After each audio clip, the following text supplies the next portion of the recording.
Hi, എല്ലാവർക്കും നമസ്കാരം. എല്ലാവരും ഹിമാക്സിലേക്ക് സ്വാഗതം ചെയ്യുന്നു.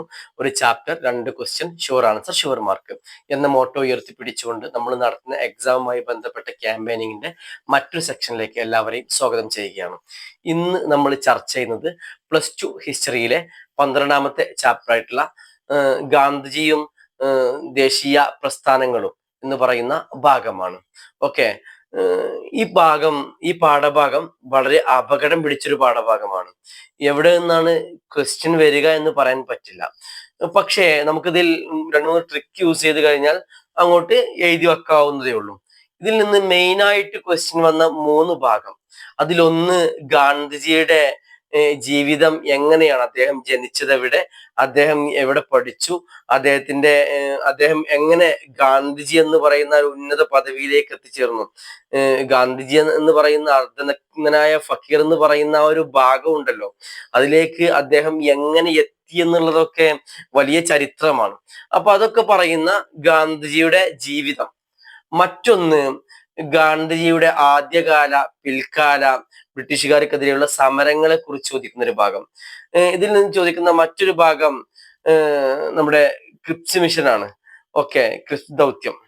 ഇങ്ങനെ 3 ഭാഗങ്ങളിൽ നിന്നാണ് ഇതിന്ന് കൃത്യമായിട്ട് ചോദ്യങ്ങൾ വരാറുള്ളത്. അപ്പോ ആദ്യം പഠിക്കേണ്ടത് ഗാന്ധിജിയുടെ ആദ്യകാല, പിൽക്കാല സമരങ്ങൾ. രണ്ടാമത് ക്രിപ്സ് മിഷൻ.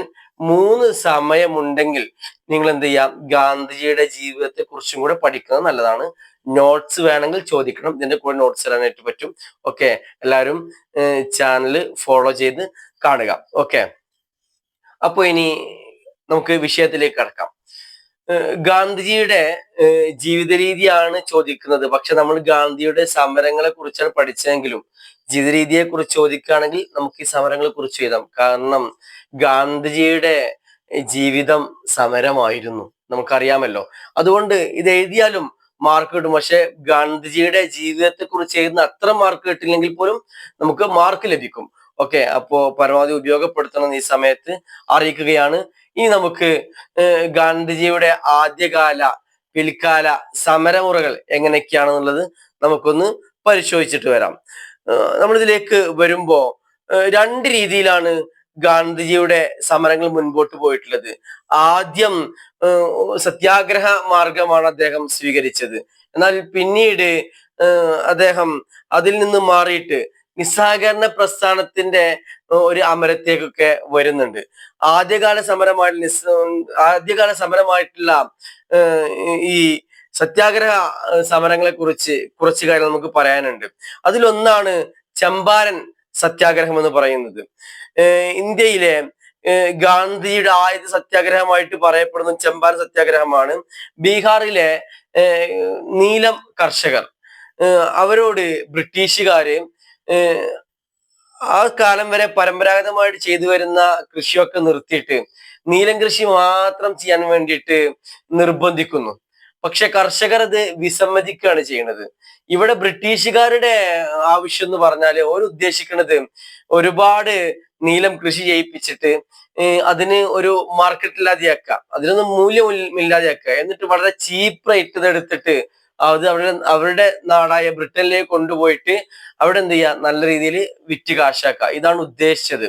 അപ്പോ ഇതിനു വേണ്ടിയിട്ടാണ് ധാരാളം നീലം കൃഷി ചെയ്യാൻ വേണ്ടിയിട്ട് അവര് പറഞ്ഞിരുന്നത്.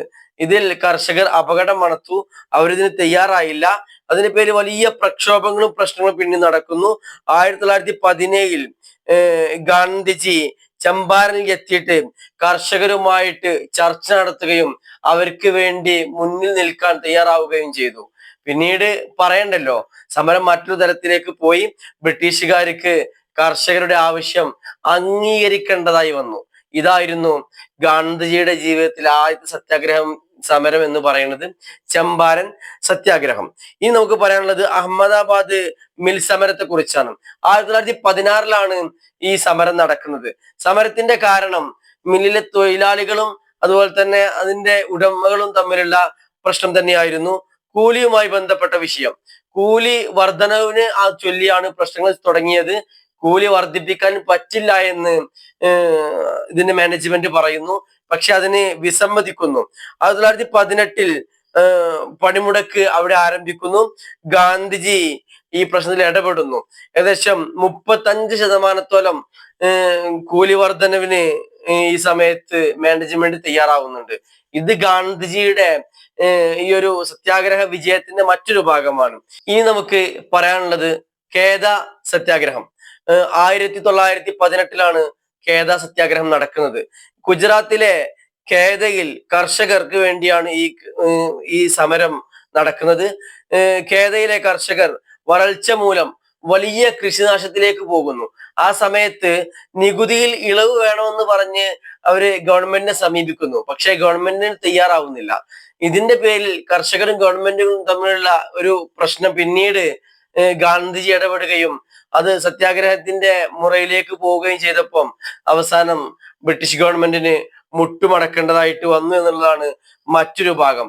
ഇതാണ് ഗാന്ധിജിയുടെ ആദ്യകാല സമരങ്ങൾ എന്ന് പറയുന്നത്. ഇനി പിൽക്കാല സമരങ്ങളിലേക്ക് വരികയാണെങ്കിൽ അത് ഒന്ന് റൗലറ്റ് നിയമമാണ്, മറ്റൊന്ന് ജാലിയൻ വാലാബാഗ് കൂട്ടക്കൊലയാണ്, വേറെ ഒന്ന് ഖിലാഫത്ത് പ്രസ്ഥാനമാണ്. എന്താണ് റൗലറ്റ് നിയമം? 1919 റൗലറ്റ് നിയമങ്ങൾ പാസാക്കി. ജസ്റ്റിസ് സിഡ്നി റൗലറ്റിന്റെ കീഴിലാണ് ഈ നിയമം കൊണ്ടുവരുന്നത്. നിയമം എന്താ അറിയോ? ഒരാളെ അന്യായമായിട്ട് വിചാരണ ഒന്നും കൂടാതെ തടങ്കലിൽ അടക്കാനുള്ള അധികാരം ഗവൺമെന്റിനുണ്ട് എന്ന് പറയുന്ന നിയമമാണ് പാസാക്കിയത്. ഇതിനെതിരെ ഗാന്ധിജി വലിയ പ്രക്ഷോഭങ്ങളുമായിട്ട് വന്നു എന്നുള്ളതാണ്. രണ്ടാമത് ജാലിയൻ വാലാബാഗ് കൂട്ടക്കൊല. ശരിക്കും ഈ ഒരു കൂട്ടക്കൊലയോട് കൂടിയാണ് ഗാന്ധിജിക്ക് ബ്രിട്ടീഷുകാരുമായിട്ടുള്ള എല്ലാ വിശ്വാസങ്ങളും നഷ്ടപ്പെടുന്നത്. 1919 ഏപ്രിൽ 13 വലിയൊരു ജനക്കൂട്ടം പഞ്ചാബിലെ അമൃത്സറിലെ ജാലിയൻ വാലാബാഗിൽ തടിച്ചുകൂടി. അവര് കൂടിയത് നിന്നെന്ന് വെച്ചാല് ഡോക്ടർ സത്യപാൽ, ഡോക്ടർ കിച്ചു എന്ന് പറയുന്ന അവർ രണ്ട് നേതാക്കളെ ബ്രിട്ടീഷുകാര് ജയിലിൽ അടച്ചിരുന്നു. അതിനെതിരെ പ്രതിഷേധവുമായിട്ടാണ് അവർ കൂടിയത്. പക്ഷെ പിന്നീട് അത് വലിയൊരു പ്രശ്നത്തിലേക്ക് പോവുകയായിരുന്നു എന്ന് പറയേണ്ടതായിട്ട് വരും.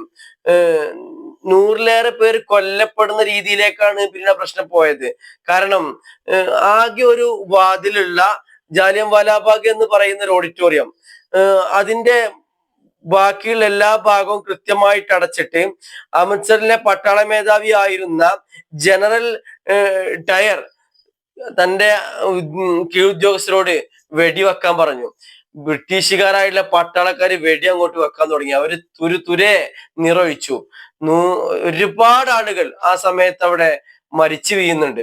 ഗാന്ധിജിക്ക് ഈ ഒരു സംഭവത്തിന് ശേഷമാണ് ബ്രിട്ടീഷുകാരുള്ള സകല വിശ്വാസവും നഷ്ടപ്പെട്ടെന്ന് പറയുന്നുണ്ട്. മൂന്നാമത്തത് ഖിലാഫത്ത് പ്രസ്ഥാനം. ഖിലാഫത്ത് പ്രസ്ഥാനം ഇന്ത്യൻ മുസ്ലിങ്ങളുടെ ഒരു പ്രസ്ഥാനമാണ്. മൗലാന മുഹമ്മദ് അലി, ഷൗക്കത്ത് അലി എന്നിവരായിരുന്നു ഇതിന്റെ പ്രധാന നേതാക്കൾ. മുസ്ലിങ്ങൾ അവരുടെ ആത്മീയ നേതാവായി കണ്ടിരുന്നത് തുർക്കിയിലെ സുൽത്താനെ ആയിരുന്നു. ഒന്നാം ലോക മഹായുദ്ധത്തിന് ശേഷം തുർക്കി സാമ്രാജ്യം വിഭജിക്കപ്പെടുകയും സുൽത്താന് അധികാരം നഷ്ടപ്പെടുകയും ചെയ്തു.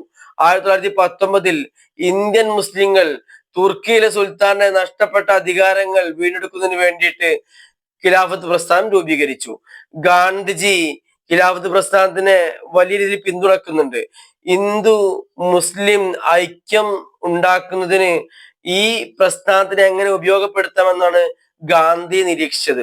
1920 ഖിലാഫത്ത് പ്രസ്ഥാനത്തെ പിന്തുണച്ചുകൊണ്ട് ഒരു നിസ്സഹകരണ പരിപാടി ഗാന്ധി നടത്തുന്നുണ്ട്. 1920 ഡിസംബറിൽ നാഗ്പൂരിൽ കൂടിയ കോൺഗ്രസിന്റെ വാർഷിക സമ്മേളനം ഗാന്ധിജിയെ നിസ്സഹകരണ പരിപാടി അംഗീകരിച്ചു.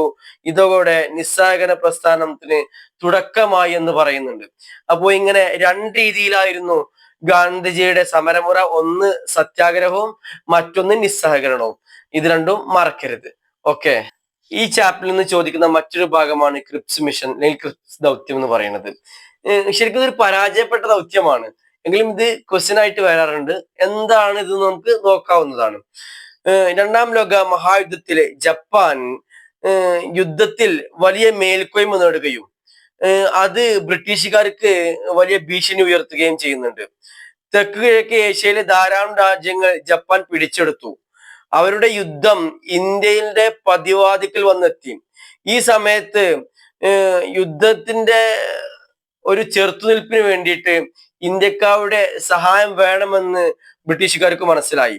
1942 ഗാന്ധിജിയും കോൺഗ്രസുമായി ഒരു ഒത്തുതീർപ്പ് ഉണ്ടാക്കുന്നതിന് വേണ്ടി തന്റെ മന്ത്രി സഭാംഗമായ സ്റ്റാഫ്ലോർഡ് ക്രിപ്സിന്റെ നേതൃത്വത്തിൽ ഒരു ദൗത്യ സംഘത്തെ ചർച്ചിൽ ഇന്ത്യയിലേക്ക് അയച്ചു. എന്നാൽ ക്രിപ്സും കോൺഗ്രസും തമ്മിലുള്ള ചർച്ചകൾ പരാജയപ്പെടുകയാണ് ഉണ്ടായത്. യുദ്ധാനന്തരം ഇന്ത്യക്ക് പുത്രിക രാജ്യ പദവി നൽകാമെന്ന് ക്രിപ്സ് വാഗ്ദാനം നൽകി. കോൺഗ്രസ് ഇതിനെ പാടെ തള്ളിക്കളഞ്ഞു. ഞങ്ങൾക്ക് രാജ്യത്തിൽ പ്രത്യേക പദവിയൊന്നും കിട്ടിയാൽ പോരാ, ഞങ്ങൾക്ക് സ്വാതന്ത്ര്യം തന്നെ വേണം എന്നുള്ളതായിരുന്നു ഇന്ത്യയിലെ ദേശീയ നേതാക്കളുടെ വലിയ വാശി എന്ന് പറയുന്നത്. അങ്ങനെ പിൻതീയതി വെച്ച ചെക്ക് എന്നാണ് ഗാന്ധിജി ഈ ഒരു മിഷനെ പറഞ്ഞത്.